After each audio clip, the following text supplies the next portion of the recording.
दोस्तों जय हिंद। मैं नारायण सिंह बिष्ट आज आप लोगों के लिए एक छोटी सी कहानी लेकर आया हूँ। उम्मीद है ज़रूर पसंद आएगी। दोस्तों बहुत समय पहले की बात है। एक वृद्ध व्यक्ति एक नदी के किनारे पर खड़े नदी के उस पार जाने की प्रतीक्षा में थे, क्योंकि कड़कड़ाती सर्दी थी। वहाँ पर नदी पार करने के लिए कोई पुल वगैरह भी नहीं था, इसलिए नदी के उस पार जाने के लिए उन्हें कोई न कोई सवारी की आवश्यकता थी। काफ़ी लंबी प्रतीक्षा के बाद उन्हें घुड़सवारों का एक काफिला आता दिखाई दिया। वे नदी किनारे आए और नदी पार करने लगे। बूढ़े व्यक्ति ने पहले घुड़सवार को गुजर जाने दिया, फिर इसी प्रकार दूसरा, फिर तीसरा, चौथा, पांचवें घुड़सवार को भी गुजर जाने दिया। आखिर में एक घुड़सवार उनके आगे से गुजर रहा था तो बूढ़े व्यक्ति ने उनकी आंखों में देखा और कहा, महोदय क्या आप मुझे अपनी सवारी में नदी पार करा सकते हैं?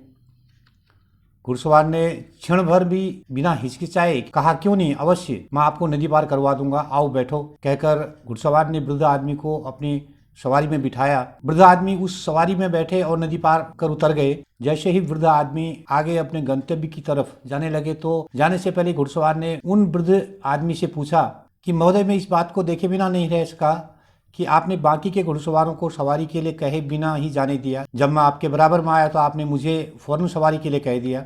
इसलिए मैं यह जानना चाहता हूं कि आपने मेरे से पहले गए घुड़सवारों से नदी पार कराने के लिए क्यों नहीं कहा, जबकि आप उनके साथ जाते तो पहले पहुंच जाते। यह सुनकर वृद्ध व्यक्ति ने शांति से जवाब दिया। उन्होंने कहा, मैंने उनकी आंखों में देखा, मुझे उनमें कोई प्यार नज़र नहीं आया। मैं अपने दिल में जान गया और समझ गया कि उनसे सवारी के लिए कहना व्यर्थ है। परंतु जब मैंने आपकी आंखों में देखा तो मुझे आपकी आंखों में संवेदना, प्यार और सहायता करने की इच्छा दिखाई दी। मैं जान गया कि मुझे नदी पार कराने में सहायता करने के लिए, सवारी देने में आपको प्रसन्नता होगी, इसलिए मैंने आपसे कहा। यह सुनकर घुड़सवार ने कहा, आपने जो कहा है मैं उसके लिए आपका बहुत बड़ा आभारी हूँ, मेरे लिए बहुत महत्वपूर्ण बात है।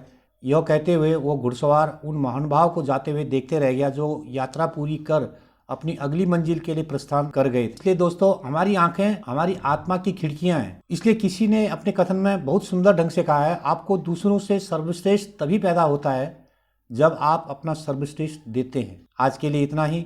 वीडियो अच्छी लगे तो शेयर, लाइक और कमेंट्स जरूर कीजिएगा। अपने सुझाव जरूर लिख दीजिएगा। जय हिंद, धन्यवाद।